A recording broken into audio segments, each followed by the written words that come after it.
साथियों, एक देश में एक बड़ा ही नामी गिरामी अस्पताल था। अस्पताल की ख्याति देश और विदेश तक थी।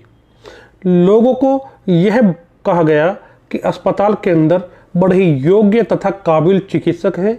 वह बड़े ही इत्मीनान से और सूझबूझ से किसी भी समस्या का उचित और त्वरित उपचार करते हैं। लोग अस्पताल में आते, अपना उपचार कराते और खुशी खुशी स्वस्थ होकर चले जाते। लोगों को स्वास्थ्य लाभ मिल रहा था, लेकिन कुछ समय से मरीज अस्पताल में आते, एडमिट होते और बिना स्वास्थ्य लाभ लिए ही वह अस्पताल से निकल जाते। अस्पताल में मरीजों को यह बात समझा दी जाती कि उनको ऐसा मर्ज है कि जिसका कोई इलाज दुनिया में नहीं है। लोग दुखी होते और अस्पताल को छोड़कर चले जाते। लेकिन एक बार एक ऐसा मरीज अस्पताल में आया जिसने अस्पताल की पोल पट्टी खोलकर रख दी। मरीज ने बताया कि दरअसल अभी तक जिस चिकित्सक को हम विश्व स्तरीय चिकित्सक समझकर उपचार करा रहे थे, दरअसल वह व्यक्ति चिकित्सक के भेष में एक कंपाउंडर है जो लोगों का उपचार कर रहा था। यह खबर जब बाहर गई तो उन लोगों को बड़ी ग्लानि तथा दुख हुआ जो लोग अस्पताल में अपने उपचार के लिए गए थे और बिना स्वास्थ्य लाभ लिए ही यह सोचकर अस्पताल से बाहर आ गए कि उनका उपचार अब हो ही नहीं सकता है। इससे कहीं ज्यादा दुख उन लोगों को होने लगा जो अस्पताल में भर्ती हैं। उन लोगों के मन में अब यह जिज्ञासा जगी कि जितनी जल्दी से जल्दी हो सके इस अस्पताल को छोड़ दीजिए, क्योंकि वह यह सुनकर और सोचकर आए थे कि अस्पताल के अंदर बड़े योग्य, सुयोग्य तथा बुद्धिजीवी चिकित्सक हैं जिनके उपचार का लाभ पाकर वह स्वस्थ हो जाएंगे। लेकिन जब अस्पताल के अंदर एक ऐसा व्यक्ति चिकित्सा सुविधाएं दे रहा है जो चिकित्सक का लबादा उड़कर एक कंपाउंडर है, तो ऐसी स्थिति में उनका उपचार होना संभव नहीं है। साथियों, आपको लग रहा होगा कि आज हम किस स्थिति पर चर्चा करने लगे हैं। दरअसल साथियों, हमारी इस छोटी सी कहानी का जुड़ाव वर्तमान परिस्थितियां तथा भारत की राजनीतिक परिदृश्य से है। जिस अस्पताल की हम चर्चा कर रहे हैं, दरअसल वह अस्पताल कांग्रेस पार्टी है।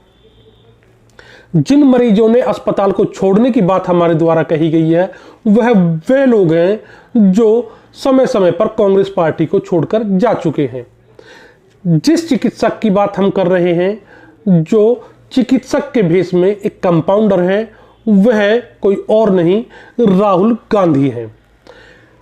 और जिस व्यक्ति के द्वारा इस बात का रहस्योद्घाटन किया गया है कि जिस व्यक्ति को लोग चिकित्सक समझकर उपचार करा रहे हैं, दरअसल वह एक कंपाउंडर है, वह बात कहने वाला व्यक्ति कांग्रेस पार्टी के कद्दावर नेता रहे गुलाम नबी आजाद है।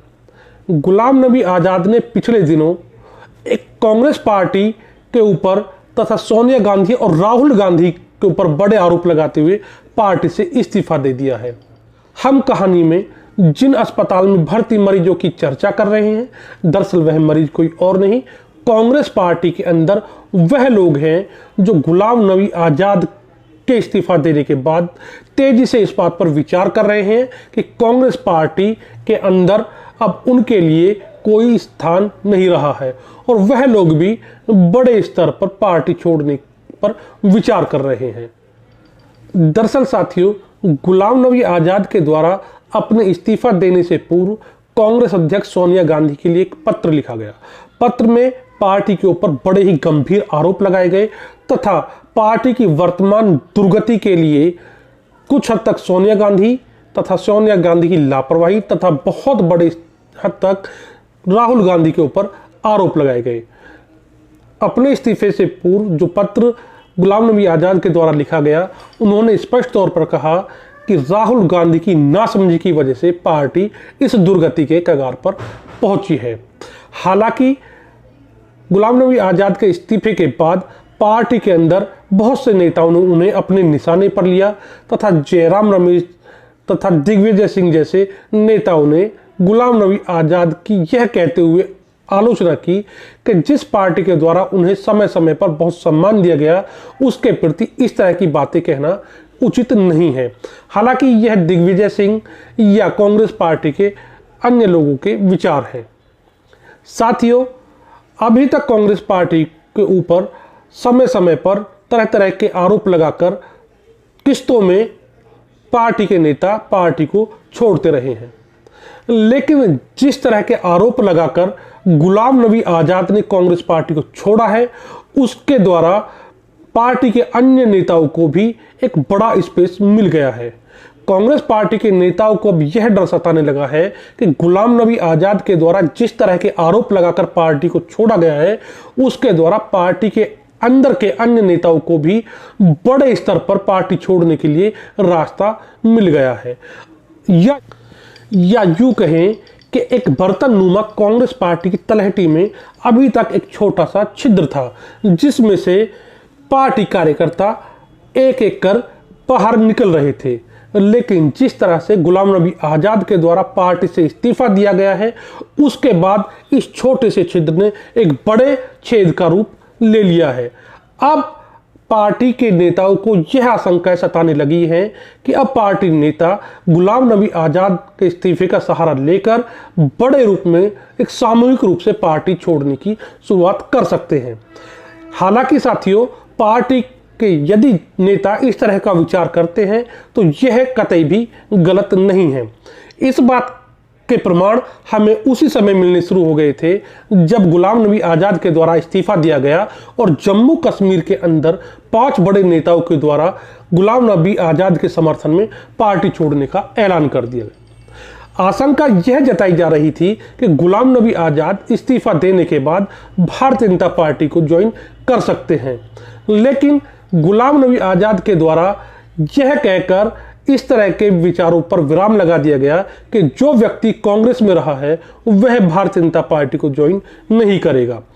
अर्थात गुलाम नबी आज़ाद के वक्तव्य के बाद यह बात साफ हो गई कि गुलाम नबी आज़ाद एक नई पार्टी बनाकर अपनी राजनीतिक दिशा और दशा तय करेंगे।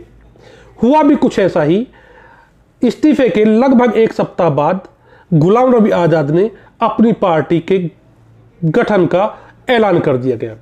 जैसे ही गुलाम नबी आज़ाद के द्वारा जम्मू कश्मीर में अपनी पार्टी बनाने का ऐलान कर जम्मू कश्मीर विधानसभा चुनाव में हिस्सेदारी करने की घोषणा की गई, वैसे ही बड़े स्तर पर जम्मू कश्मीर के अंदर कांग्रेस के लगभग 51 नेता इस्तीफा देकर गुलाम नबी आज़ाद के साथ चलने का फैसला कर चुके हैं। यदि गुलाम नबी आज़ाद के इस्तीफे को आधार बनाकर जम्मू कश्मीर में यह बड़े 51 नेता अपना इस्तीफा देते हैं तो इसका नुकसान कांग्रेस पार्टी को केवल और केवल जम्मू कश्मीर में ही नहीं उठाना पड़ेगा।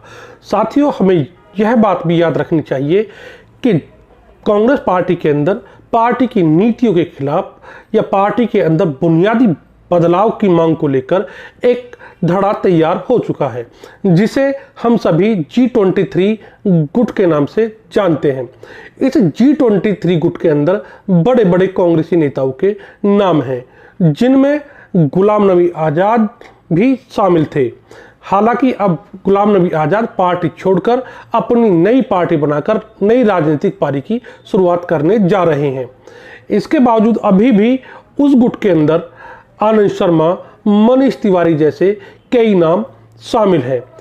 यदि जम्मू कश्मीर के अंदर बड़े स्तर पर पार्टी के नेता पार्टी को छोड़कर गुलाम नबी आज़ाद के साथ जाते हैं तो इसके आधार पर G23 में शामिल अन्य नेताओं को भी एक नया रास्ता मिल जाएगा और यदि G23 समूह के नेता भी गुलाम नबी आज़ाद की राह पर चलते हैं तो यह पार्टी के अस्तित्व पर एक बड़ा सवालिया निशान खड़ा कर सकता है। साथियों, गुलाम नबी आज़ाद के इस्तीफे के बाद कांग्रेस पार्टी की समस्याएं समाप्त नहीं हुई हैं। दरअसल यहां से समस्याओं का एक बड़ा दौर कांग्रेस पार्टी के सामने शुरू होता है। दरअसल कांग्रेस पार्टी के अध्यक्ष पद का चुनाव के लिए कई बड़े नेता मैदान में आने का विचार कर रहे हैं। अभी तक शशि थरूर और दिग्विजय सिंह जैसे कांग्रेस पार्टी के नेताओं का नाम कांग्रेस पार्टी के राष्ट्रीय अध्यक्ष का चुनाव लड़ने के लिए सामने आता है।